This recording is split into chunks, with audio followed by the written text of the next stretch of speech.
La fièvre Ebola, les changements climatiques et l'investissement des opérateurs économiques français à Madagascar, tels sont les points clés de sa rencontre avec le président français François Hollande, rapporte le président Eradunnar Mampian. L'Institut Pasteur de Madagascar dément les conclusions des chercheurs de l'Université d'Oxford. Madagascar ne fait pas partie des zones à risque de fièvre Ebola, déclare le directeur général de l'IPM. Les Écossais ont voté hier pour le maintien de leur nation au sein du Royaume-Uni. Après 2 ans d'une campagne acharnée, les partisans du maintien de l'Écosse au sein du Royaume-Uni ont remporté une nette victoire lors du référendum.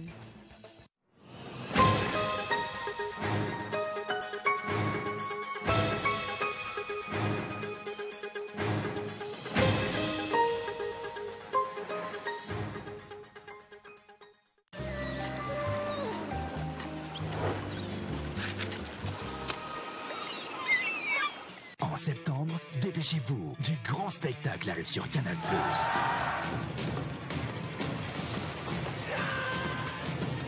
La voilà! De qui s'agit-il? Mais qu'est-ce qu'ils ont, Jerry? Qu'est-ce qui se passe? Demain, je m'y tiens, je prends ma journée. Oh non, mais parce que j'ai tout négligé. Les films et les séries qu'on aime sont sur Canal+.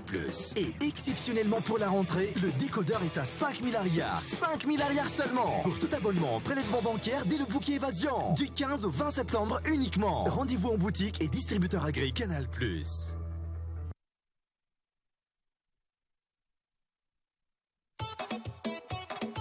Tentative hitanao avokoa.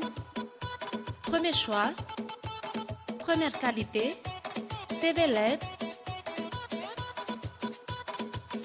marque originale, subwoofer, synthétiseur, lecteur, sonorisation. Hitanao any amin'ny magasin Paolay. Paolay ny tsara hatrany.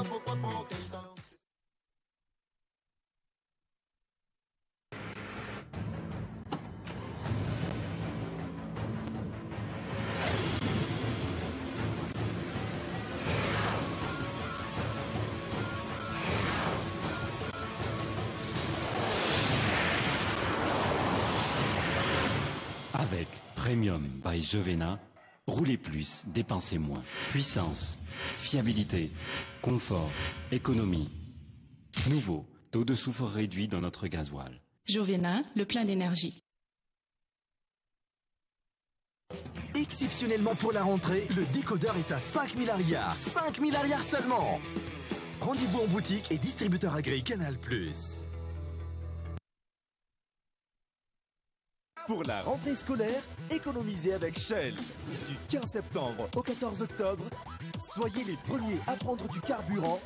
Et à partir de 50 milliards d'achats, vous obtiendrez un kit scolaire et un ticket pour participer à la tombola qui vous fera gagner une année scolaire gratuite pour votre enfant. Tous les jours, gagnez un ticket tombola pour 1 an de scolarité gratuite.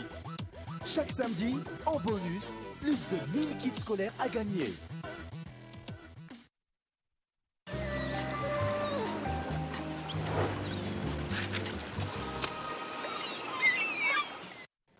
Bonsoir à tous, bienvenue si vous nous rejoignez pour ce journal sur Cool TV. Lors de la rencontre avec le président malgache Eradunnar Mampian, François Hollande, chef de l'État français, confirme que Madagascar et la France restent liés par de nombreux intérêts communs. Plusieurs opérateurs économiques français viendront investir dans la grande île, assure-t-il. Le président de Madagascar affirme prioriser le développement économique et l'instauration de la bonne gouvernance. Reportage.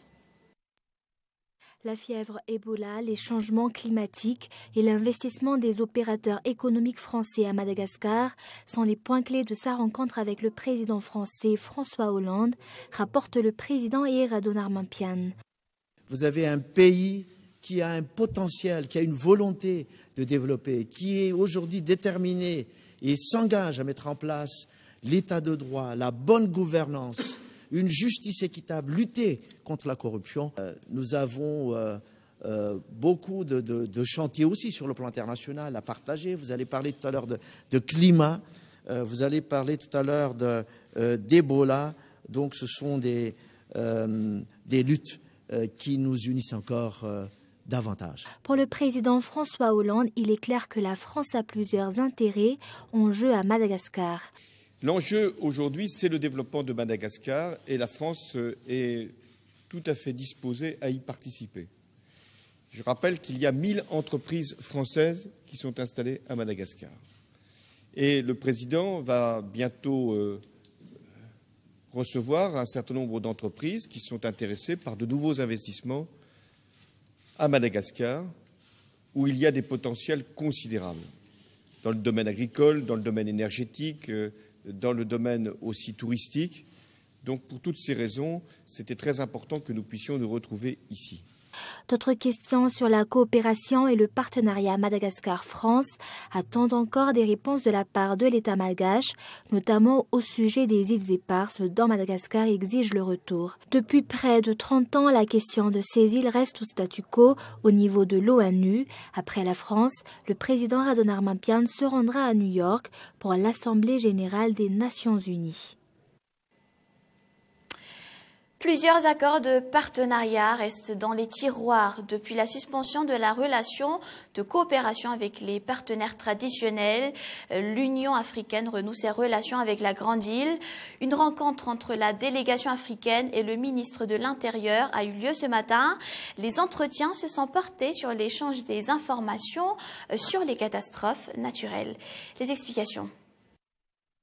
Voilà, nous avons eu un excellent entretien avec son Excellence M. le ministre de l'Intérieur qui a porté sur la mission de l'Union africaine que j'ai eu l'honneur de conduire à Madagascar, sur l'évaluation des dégâts qui sont liés aux catastrophes naturelles et notamment les cyclones, particulièrement le cyclone Aruna. Nous avons informé son Excellence M. le ministre des entretiens que nous avons eus jusqu'ici avec les différents intervenants en termes de RRC, c'est-à-dire le BNGRC, la CPGU, les différents partenaires nationaux et internationaux de Madagascar par rapport à la gestion des risques des catastrophes. Des personnes mal intentionnées soumettent des appels d'offres au nom du PNUD. Les agences de voyage sont les principales cibles. Le système des Nations Unies informe le public que les mails envoyés sous l'adresse info.réservation@UNDPI sont frauduleux. Le PNUD souligne que demande d'offres de services ou d'achat de billets d'avion ne relève pas de ces services. Et en cas de dossier suspect d'escroquerie, le système des Nations invite à contacter les autorités compétentes. Dans le domaine de la santé cette fois-ci, l'IPM, Institut Pasteur de Madagascar, dément les conclusions des chercheurs de l'université d'Oxford, comme quoi Madagascar ne fait pas partie des zones à risque de fièvre Ebola, déclare le directeur général de l'IPM. 12 cas suspects se sont tous révélés négatifs. Il n'y a aucun cas de fièvre Ebola à Madagascar. Reportage. L'Institut Pasteur de Madagascar est catégorique. Il n'y a pas de cas de fièvre Ebola à Madagascar.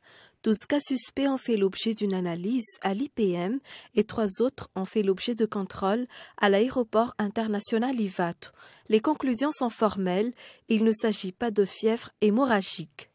Actuellement à Madagascar, il n'y a absolument aucun cas d'Ebola à Madagascar.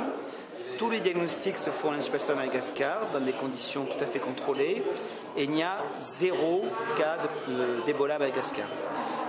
À plusieurs reprises, on a suspecté, il y avait des gens qui venaient des zones qui auraient pu être infectés, qui avaient de la fièvre. Ces gens-là ont été testés et étaient absolument négatifs.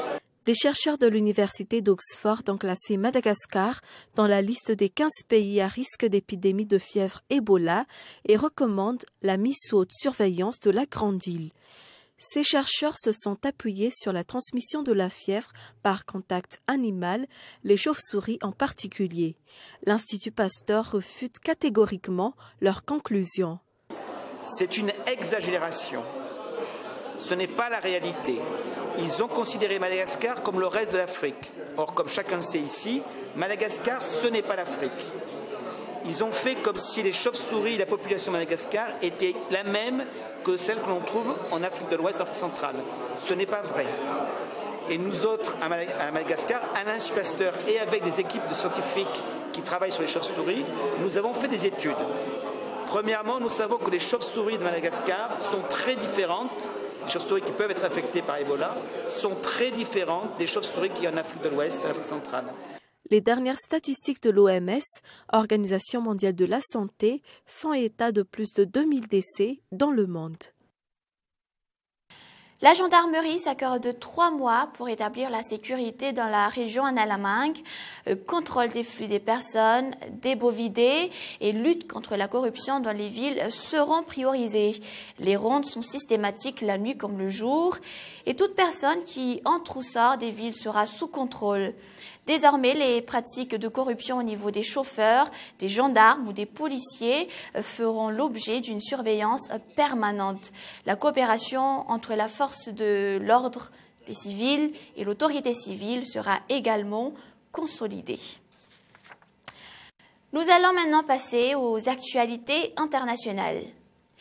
Les Écossais ont voté hier pour le maintien de leur nation au sein du Royaume-Uni après 2 ans d'une campagne acharnée qui a brièvement vu le oui à l'indépendance écossaise dépasser le non dans les sondages. Les partisans du maintien de l'Écosse au sein du Royaume-Uni ont remporté une nette victoire lors du référendum hier. Selon des résultats provisoires, le non a recueilli environ 55% des voix lors d'un scrutin marqué par une participation record de 84,6%. Et le Premier ministre écossais, Alex Salmond, leader du oui, a démissionné. C'est un reportage de France 24.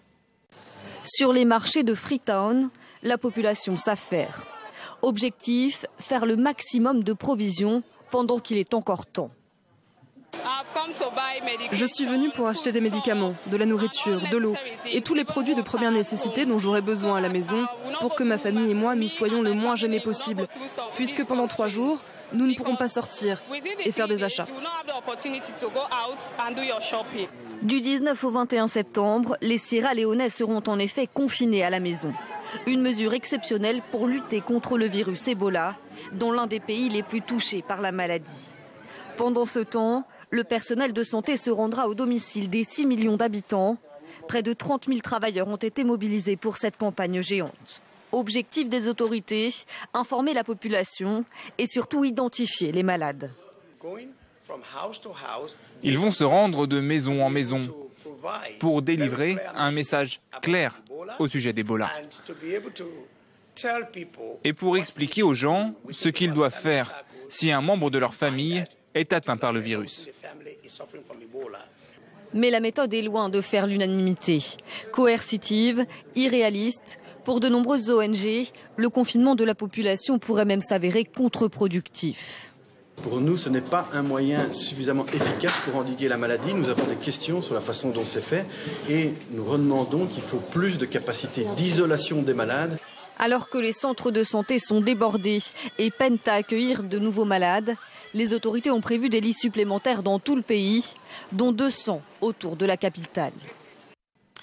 Nous nous excusons pour cet incident technique. Et comme vous avez vu tout à l'heure, vous avez suivi le reportage sur Ebola. Sachez que Sierra Leone est l'un des pays les plus touchés par le virus Ebola. Il a décidé de confiner sa population pendant 3 jours, le temps nécessaire pour sensibiliser quelques 6 millions d'habitants et tenter d'inverser les chiffres. Nous allons maintenant suivre le reportage sur le référendum qui s'est passé en Écosse. La liesse à l'énoncé du résultat. Les Écossais ont dit non à l'indépendance. Certains sont émus aux larmes. Ici à Glasgow, ces partisans du non célèbrent la continuité, leur attachement au Royaume-Uni. Je suis heureux de pouvoir me réveiller ce matin en tant qu'Écossais, mais aussi en tant que Britannique. Je suis fière d'être écossaise, fière d'être britannique, je veux faire partie du Royaume-Uni. Mais dans le camp des partisans de l'indépendance, la déception se fait sentir. Nous ferons toujours partie du Royaume-Uni, mais si on pouvait être indépendant, ça serait quelque chose d'autre. Ce serait vraiment incroyable. Je ressens dans toute la communauté écossaise un oui franc. Et je pense qu'on va pouvoir en tirer profit, notamment pour les services de santé où je travaille. À Londres, la victoire du non est vécue comme un soulagement. La scission n'aura pas lieu, comme le redoutaient les 3 grands partis britanniques. Le Parti travailliste est déterminé à montrer au cours des prochaines années que nous pouvons être le moteur de vos espoirs, de vos rêves, de vos aspirations à une vie meilleure pour l'Écosse et une vie meilleure pour l'ensemble du Royaume-Uni. En Écosse, les conservateurs saluent le maintien du pays au sein du Royaume-Uni. Je pense que l'Union en est ressortie plus forte. L'Écosse s'est prononcée assez clairement et je pense que le vote est assez convaincant pour que nous restions au sein du Royaume-Uni. Mais avec le temps, je pense que l'Union doit constamment s'adapter pour ne pas se briser. Désormais, ceux qui défendent l'idée d'une Écosse indépendante attendent beaucoup du gouvernement britannique qui a promis un transfert de pouvoir vers Édimbourg dès vendredi. Et je vous invite à rester avec nous sur Cool TV. L'émission Mikuluevch avec Enka Zarakutmanatsu suivra ce journal, ainsi que 2 films. Le premier intitulé La Ligue des Gentils et le deuxième Immortal. C'est la fin de ce journal. Merci de nous avoir suivis. On se retrouve toujours demain à la même heure. Au revoir.